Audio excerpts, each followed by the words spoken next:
warahmatullahi wabarakatuh.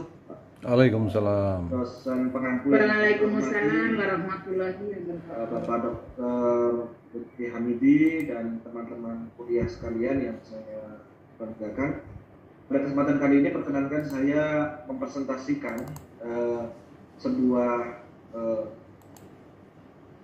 hasil riset saya baik secara insider maupun sebagai seorang outsider tentang paradigma epistemologi Dr. Kiai Haji Hariri Sofan MAG. Ini saya itu kan sebagai sebuah tugas perkuliahan mengangkat tentang studi tokoh bagaimana yang tentukan. Mengapa saya mengangkat permasalahan ini? Karena ini menjadi sebuah hal yang sangat penting apabila kita melihat. Yang pertama adalah tentang fakta bahwasanya di Banyumas ini banyak sekali ulama, begitu ya. Kabupaten Banyumas merupakan sebuah wilayah yang berada di Lintang Selatan dan Lintang Utara. Bisa kita lihat di situ dengan luas 1.327,60 km persegi.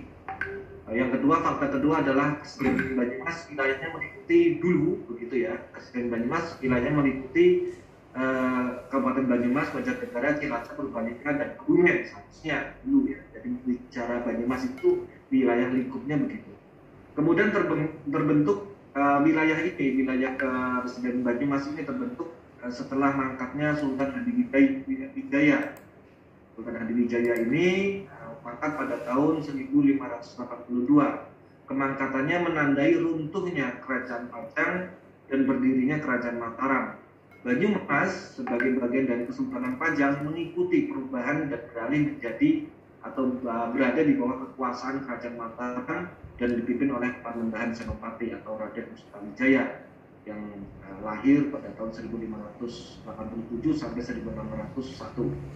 Banyumas untuk pertama kalinya secara administrasi daerah itu berdiri pada tahun 1582 oleh Adipati Warga Utama II, yaitu Raden Djoko Kahimat bin Raden Baribin.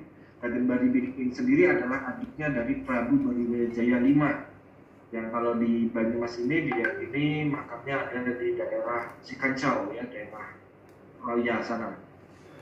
Nah, ini saya sampaikan banyak sekali para ulama-ulama yang menyebarkan ajaran Islam. Sebelum kita bicara teknologi, banyak sekali para ulama-ulama yang menyebarkan ajaran Islam. Ini saya sampaikan di sini 90. Sebenarnya saya ingin lebih di sini, dan masing-masing ini saya tandai, perhatikan ada tanda merah di sini. Ada yang paling tua itu adalah Mbah Kali Bening atau Syekh Abdullah Fakih, itu daerah Dauhan. Kemudian ada yang populer lagi adalah Syekh Mahmud Bali Karanglewas. Dia salah satu mufti yang dikirim oleh Kerajaan Demak, berarti pra-Pajang atau pra-Mataram Islam. Kemudian ada Mbah Tekad. Mbah Tekad ini termasuk paling tua. Kenapa saya katakan paling tua? Karena makamnya paling dekat dengan sungai.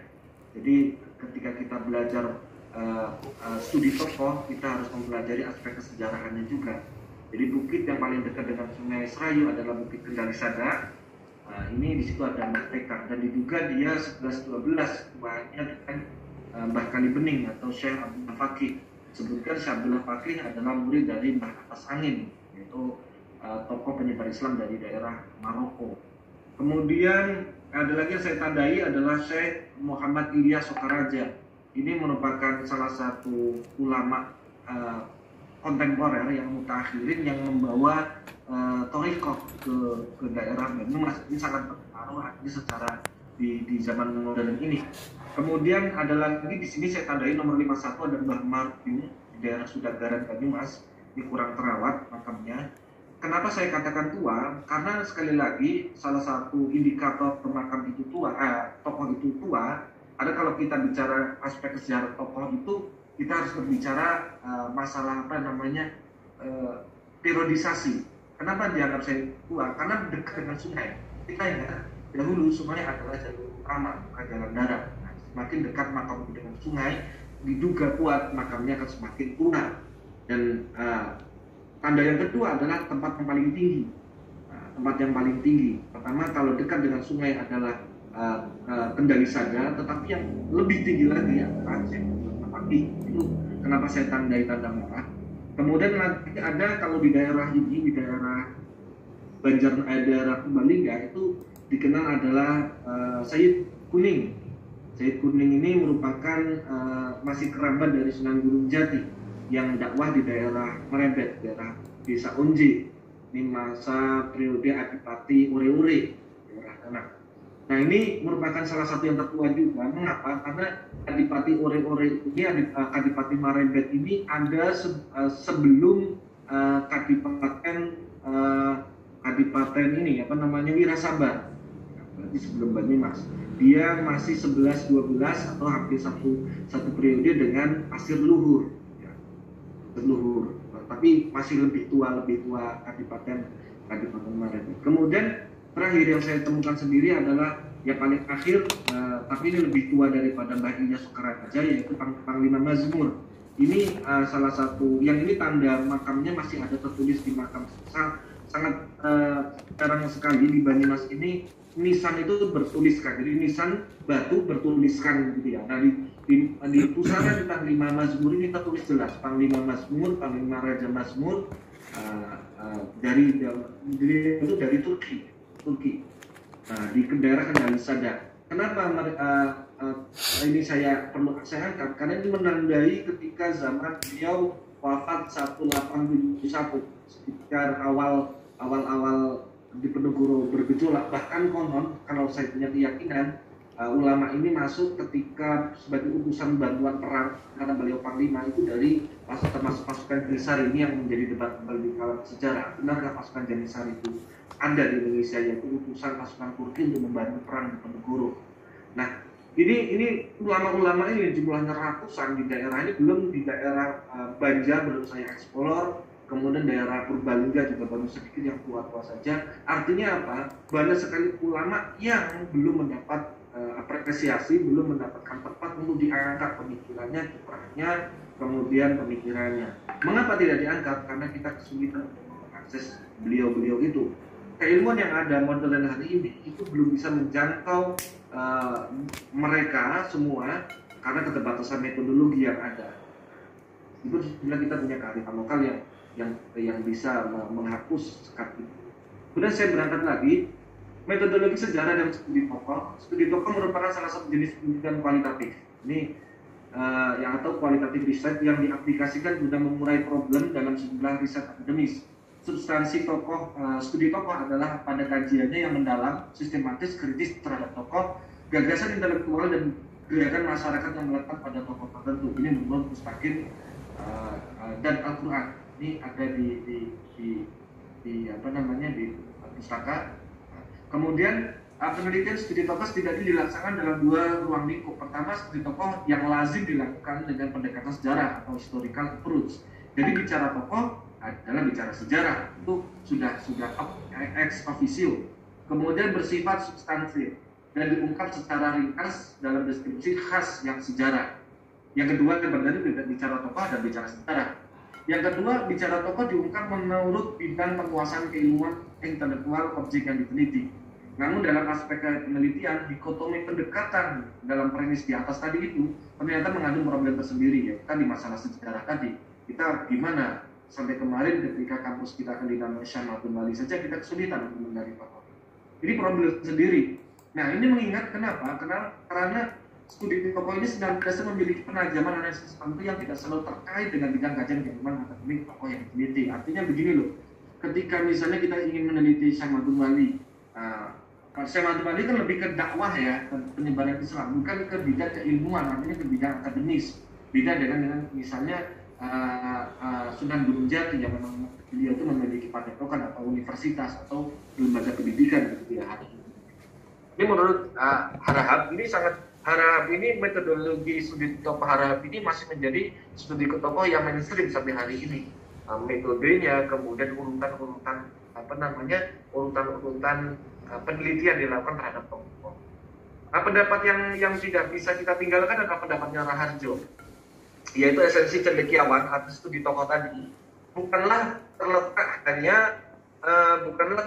hanya pada orang itu memiliki ilmu atau tidak, tetapi hal yang lainnya adalah komitmennya pada masalah ke masyarakat dan realisasinya. Nah, ini penting, artinya dalam kiprah kehidupan bermasyarakat dia harus memiliki tindakan-tindakan yang konkret. Nah, jadi studi tokoh ini itu harus, seorang tokoh itu harus memiliki daya manfaat bagi lingkungannya. Yang diceritakan biasanya yang baik-baik, ya. Ceritakan yang baik-baik, kiprahnya di masyarakat. Kita jarang mendengar ada tokoh sejarah yang khusus menganggap mungkin tokoh antagonis dalam sejarah. Sangat jarang sekali. Nah, kebanyakan yang protagonis.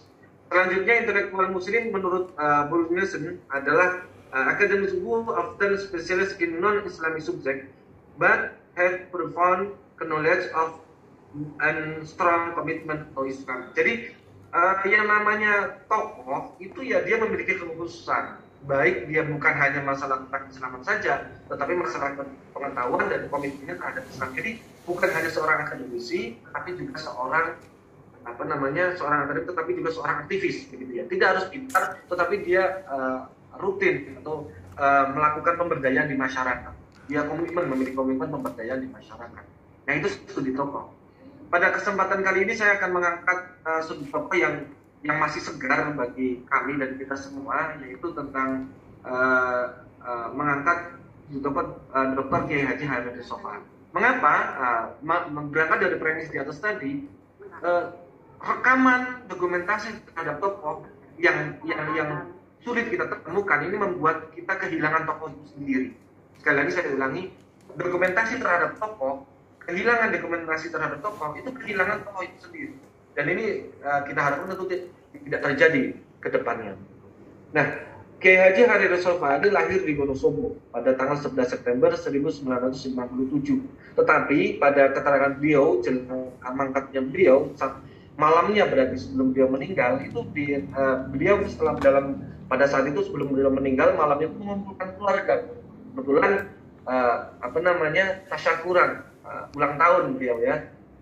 Itu pada tanggal 11 September pada waktu itu dikumpulkan anak cucu, direvisi bahwa sebenarnya saya itu lahirnya itu 11 April 1997. Itu ada pada tayangan, saya berikan linknya, itu kalau diklik itu bisa muncul keterangan beliau. Belum sedanya beliau siang harinya. Nah, pendidikan formal beliau adalah SDN Kalibeber Wonosobo, MTS Kalibeber, MAN Kalibeber, Sarjana Muda Yayan Sunan Kalijaga Yogyakarta. Itu waktu itu dokter muda, ada sarjana muda ya masih ya, sekitarnya dahulu, dan dilengkapi di S1-nya di Yayan Sunan Kalijaga, S2-nya di Yayan Karangiri, dan Yayan Sunan Kalijaga Yogyakarta untuk doktoralnya. Pendidikan non formal beliau belajar dari kecil sampai sampai MTS itu di Pondok Pesantren Al Asy'ariyah, langsung di bawah asuhan Kiai Muntaha. Kemudian beliau ini setelah MTS sambil dilaju begitu ya, sekolahnya di daerah Mojo Tengah, ngajinya itu di Bumen, yaitu di Pondok Pesantren Futuhiyah, asuhan Kiai Haji Akhyar, Kiai Haji Akhyar kalau tidak salah ya. Kemudian ketika beliau di Jogja, beliau sempat di Pondok Pesantren Wahid Hasyim. Dan menariknya, jarak itu sangat ini sekali. Saya mendapatkan beberapa cerita, jadi bagaimana prihatinnya ketika sekolah itu sambil mondok. Dan itu hanya dilakukan satu-satunya di lingkungan Kalibeber pada waktu itu. Sekolah sambil mondok itu benar-benar dilakukan baru satu ini. Nah, kemudian saya ingin langsung menarik kepada epistemolog, yaitu bagaimana menurut tadi dari Harahap, bahwasanya ketika seorang tokoh itu, bagaimana dengan pendapatnya Brusken juga, bahwasanya seorang tokoh itu harus memiliki spesialisasi keilmuan. Nah, beliau Kiai Haji Haririsofan ini memiliki spesialisasi keilmuan.